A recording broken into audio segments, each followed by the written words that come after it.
Thank you. Former Clark County, Indiana Sheriff Jamie Knoll is expected to go before a judge today, charged with 6 new felonies. According to new court records, the 5 counts of theft and 1 count of money laundering are connected to about $500,000 of purchases discovered by investigators after February 1st.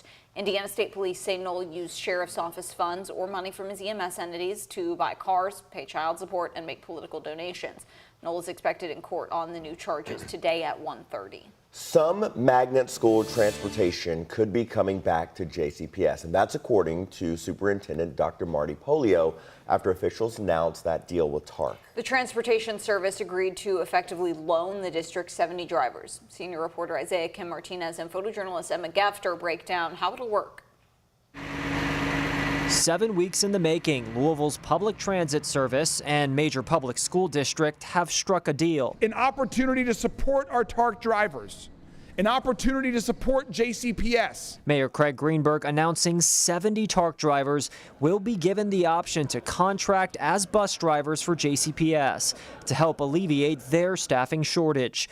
Officials calling it a short-term band-aid to issues on both sides as TARC drivers face layoffs amid the agency's financial hardship and route cuts. The thought is with these added drivers that JCPS can get to 600 by the start of next school year.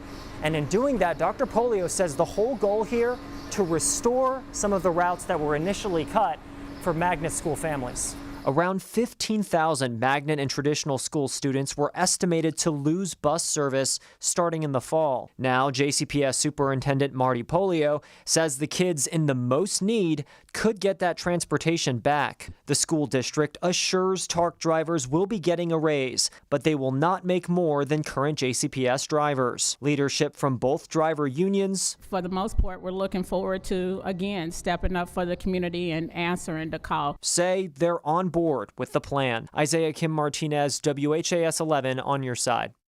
Now, there's been mixed reaction from JCPS families about this agreement. Some are happy to see more drivers helping the district, while others aren't sure about the temporary fix. No, it wouldn't make a difference for me because JCPS is not very reliable right now. Who's to say that I won't get another notice in another month to say, hey, okay, I'm sorry that didn't work out. We need TARC drivers. We need serious bus drivers for JCPS.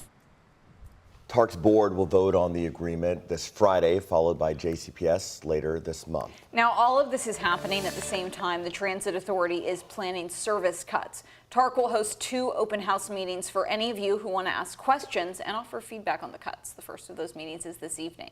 TARC's proposal would impact 22 of its bus lines. It would essentially reduce weekday service to weekend routes. Today's meeting is from 4 to 7 at Union Station, which is TARC's headquarters on West Broadway. The second open house is tomorrow evening from 5 until 8 at Douglas Boulevard Christian Church. Right now, Metro Police are urging anyone with information to come forward after a violent and deadly weekend. Take a look at this map with us. Between Friday night into Sunday night, 17 people were shot in 8 different incidents around the city. 3 people died. One of them was just 19 years old. It's always a tragedy when someone gets killed. It's especially tragic when a child gets killed. Obviously, we work all the cases the same. We take every chance we can to solve that case, but it is disheartening to see such young victims. Teenagers were also involved in a shooting in a PRP parking lot early Sunday morning. Police say there were 6 victims initially. 5 of them were juveniles and were found with gunshot wounds. Then a 7th adult victim just came forward yesterday at a local hospital. All are expected to survive.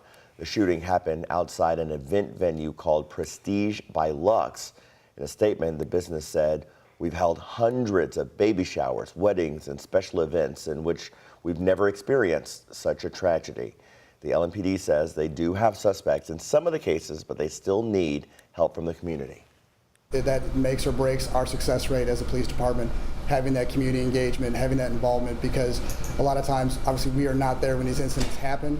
We need the community's help because if there's witness information or something that they've heard, to pass that information along to us to help our detectives aid their investigation and make arrests and clear these crimes. Again, anyone with information is urged to call the anonymous tip line at 574-LMPD or visit the online portal. An appellate court is siding with the family who says police violated their Fourth Amendment rights during an LMPD SWAT raid. In 2019, Roy Stucker says he was painting a home in South Louisville when police came in. He says officers handcuffed him, his girlfriend, and their then 10-year-old daughter. Investigators later found out that the man they were looking for was already in custody. A judge dismissed the case in March of 2023. However, a federal court of appeals just overturned that decision. The court writes the warrant, signed by former Judge Mary Shaw, contained, quote, stale information and lacked probable cause. Shaw also signed the warrant in the Breonna Taylor case. She lost her last bid for re-election. The Kentucky Appeals Court decision sends the case back to district court. LMPD does not comment on pending litigation. 7 minutes after the hour now, the Kentucky Transportation Cabinet is inviting you to weigh in on improvements planned for downtown Louisville's Main Street. It's part of the west phase of the Main Street Remade project. This phase of the project will convert Main Street from a one-way to a two-way street between 10th Street and 22nd Street. Tonight's meeting is from 5:30 till 7:30 at the Louisville Central Community Center.